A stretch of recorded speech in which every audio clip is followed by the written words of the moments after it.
The recount for Tina Peters is going on right now. Peters lost by more than 88,000 votes to Pam Anderson. The Secretary of State's office told Peters that it would cost her nearly $256,000 for that recount.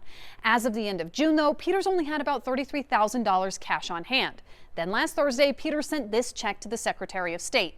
So where did all that money come from? Her latest campaign finance report is giving us a better idea. According to that report, Peters was able to raise more than $500,000 in less than a month. That's double the amount she raised during her entire campaign for Secretary of State, and it happened after she lost the election. That's totally unusual, and for all those donations to come in on one day, something had to happen.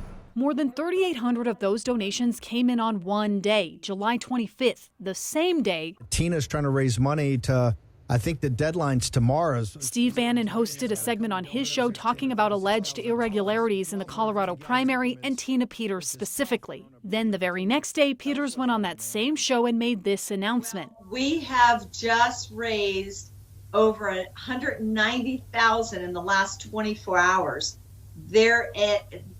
People are wanting this recount in Colorado. Nearly 80% of the more than 5,000 donations came in from out of state. We found that more than 430 came from Florida, more than 460 came from Texas, and about 200 came from Arizona, among others. Not a lot from Colorado. For campaign finance experts, Peters was able to do something really no one else could, raising so much after losing an election. This amount of money, $500,000 or more, raised the very last second after the race is over, is totally unique.